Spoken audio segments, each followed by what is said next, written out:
Well, it is Monday, March 27, 2017. Welcome to the Greeley-Evans School Board meeting. This meeting will now come to order. Let's say the pledge together. I pledge allegiance to the flag of the United States of America and to the republic for which it stands, one nation under God, indivisible, with liberty and justice for all.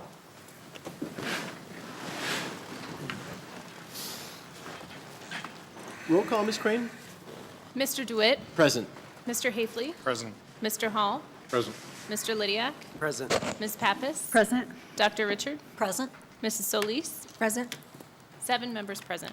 Thank you, ma'am. Brief comments on the Board of Education announcements from the president of the board.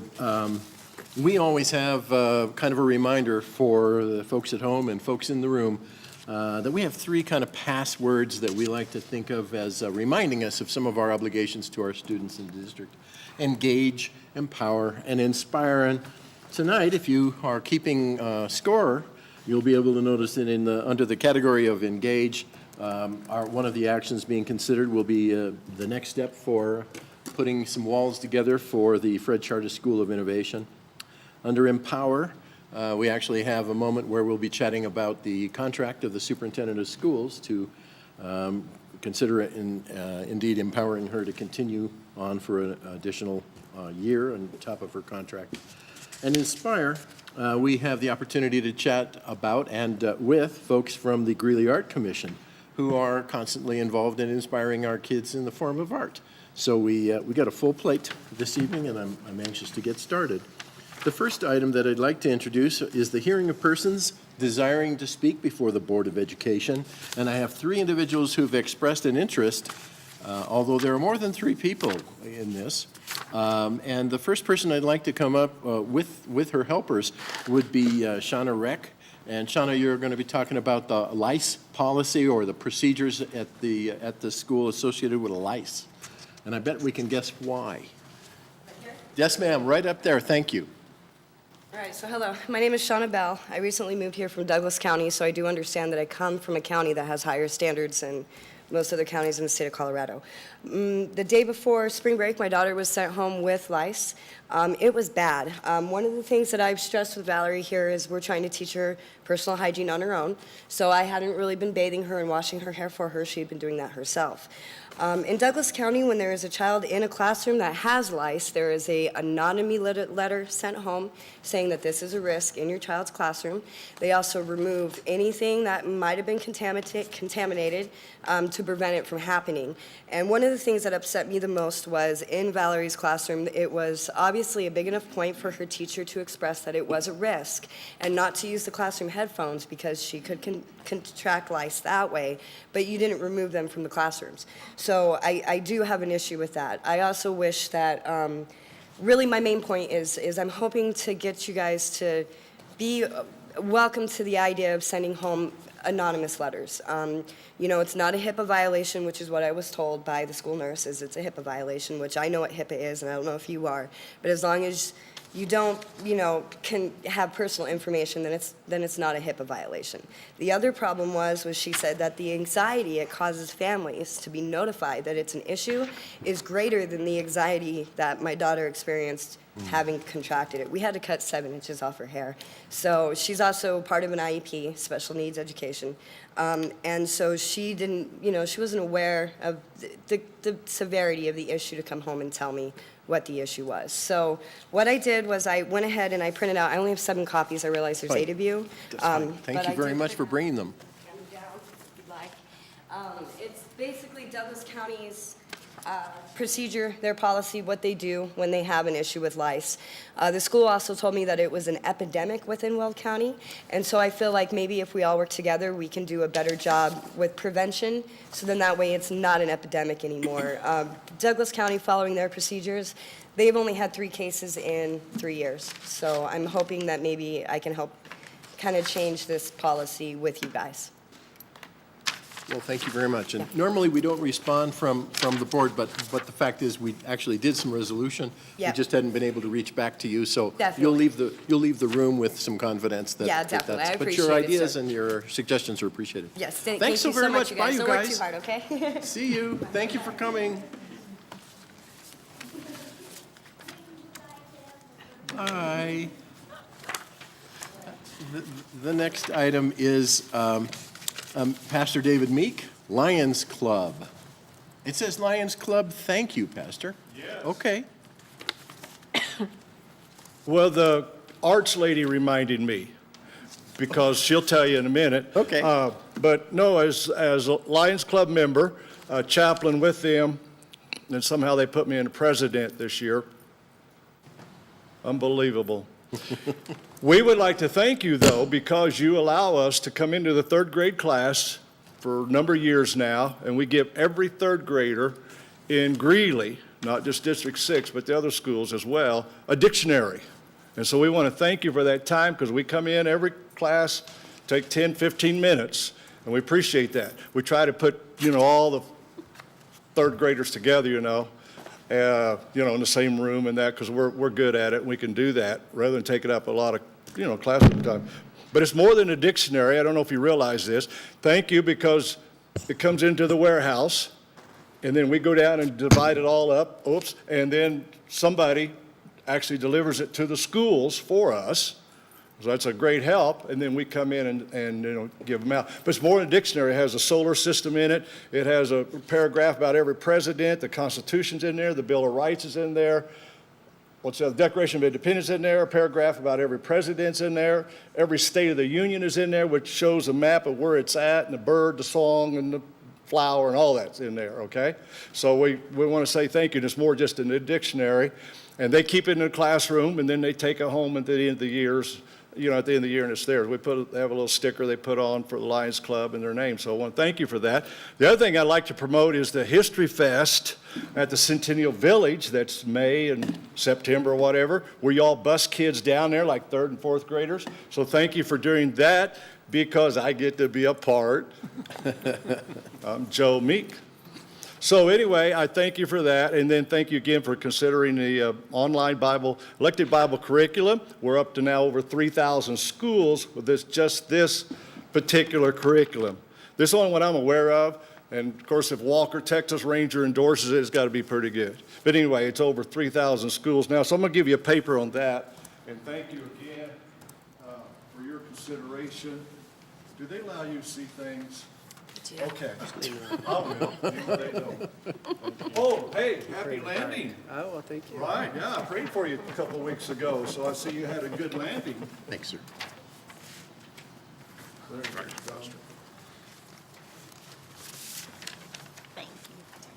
Thank you. Hey, I got 2 left. There you go. Thank you, sir. Now you know what they got. Thanks, Pastor. Thank you. The next speaker is Wendy Hybe, and she's going to be chatting a little bit about Bella Romero Middle School oil and gas development issues. Welcome back.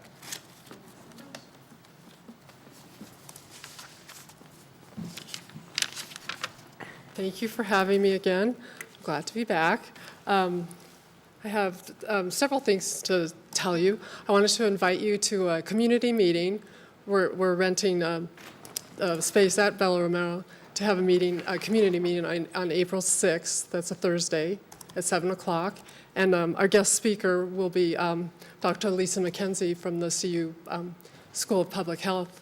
And I wanted to call your attention to her editorial in the Denver Post this week, and I only made 1 copy. I apologize, but I will give that to someone who hopefully can copy that for you, or you can look for it online. And then I wanted to tell you what happened this week at the legislature. There was a hearing on House Bill 1256 that was being introduced, and a lot of your colleagues were there throughout the state. Other people who are involved in education throughout the state were there to testify with regard to that bill. It's House Bill 1256. 56, and it's called the School Perimeter Clarification. And it will clarify the current law because there's the, well, let me just read it. Let's see. Yeah, the proponents call it a common sense adjustment to current law to measure the 1,000-foot setback from school property lines rather than the school building itself. And so it won't retroactively, unfortunately, it won't be retroactive, so it won't help us with Bella Romero, but it will help future schools and future development. And people, I think the situation of Bella has raised people's consciousness about this. And I just wanted to tell you that the state PTA association came to the hearing and testified in support of the bill, as did Dr. John Adgate and Dr. Lisa McKenzie testified in support of it. And I know there was a principal, I believe she was from a school in the Adams School District, and I wrote down the URL of the audio of the hearing. It went on for hours and hours and hours. There were so many people from the public to testify in favor of it. So I wanted to let you know about that. And then if you have any questions, but I've about run out of my time. So anyway, thank you so much for Thanks the for your opportunity time. to talk with you. Thank you very much for the Yeah. follow-up. And who should And I- Teresa would be grabbing that for you, so she'll distribute that. No, that's great. No worries. There you are. Thank you so much. Thanks. Have a good evening. Thank you. The next item is the work session report. Ms. Crane? Board of Education President Roger DeWitt began the work session with open comments and updates from the board members. He reviewed the board calendar and upcoming events. Superintendent Dr. Deirdre Pilch shared planning updates regarding transportation, boundary shifts, bell schedule changes, and professional learning days. Board members asked questions and received responses from the superintendent and district leadership, and that concluded the work session. Thank you, ma'am. Dr. Pilch, it's time for the superintendent's report, please. Thank you, Mr. DeWitt. So I just want to go back to a reference from the work session regarding changes that are forthcoming on our bell schedule and our transportation. And just a little message for any parents and community members who might be out there viewing. We are looking at a shift to our bell times at all of our levels, with the exception of Chapelo K-8 school and Bella Romero K-8. They will remain the same, but every other school that is a traditional District 6 school will realize a shift in bell times. And this is a result of wanting to move our high school students to a later start time so that they can get more sleep in the morning, and then also allowing our middle schoolers to come in just a little bit earlier so they're not walking home in the dark at the end of the school day. And we've added a little bit of time to the middle school day as well. And so I hope parents will watch for that email coming home that will come from the district communications office describing the changes. We also will have information on our district website and a reference on our Facebook page as well. At those schools, elementary and K-8 schools that do folders, they typically are Friday folders or Tuesday folders. Those schools, we will send hard copies home to families as well with the information in it.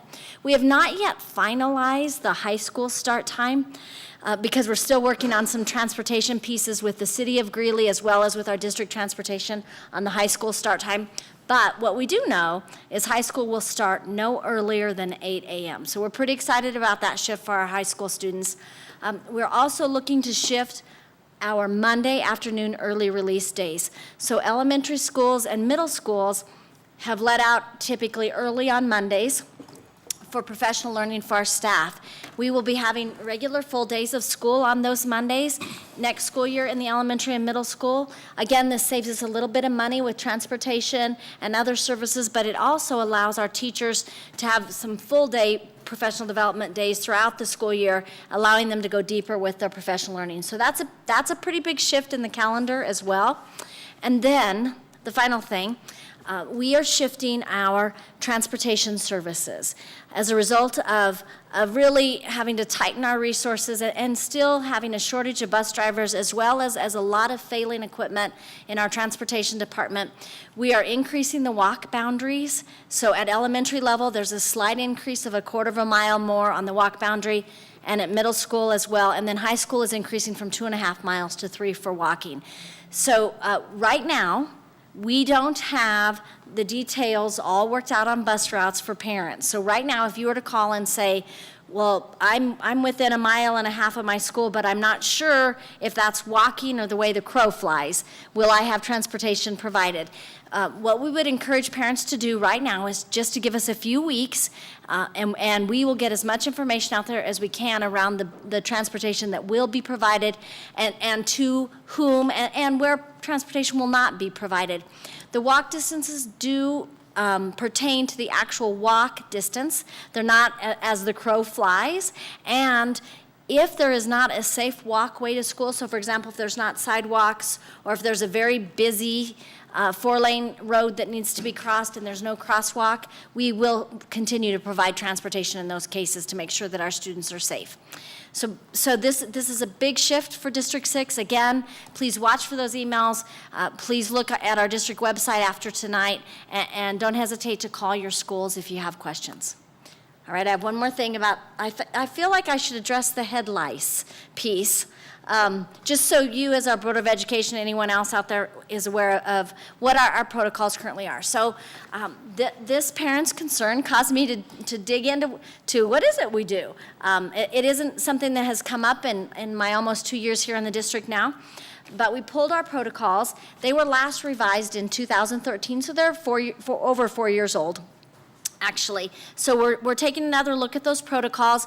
Those protocols did say that schools should not notify classrooms or notify entire schools, just to notify the family of the child who actually has been found to have the head lice.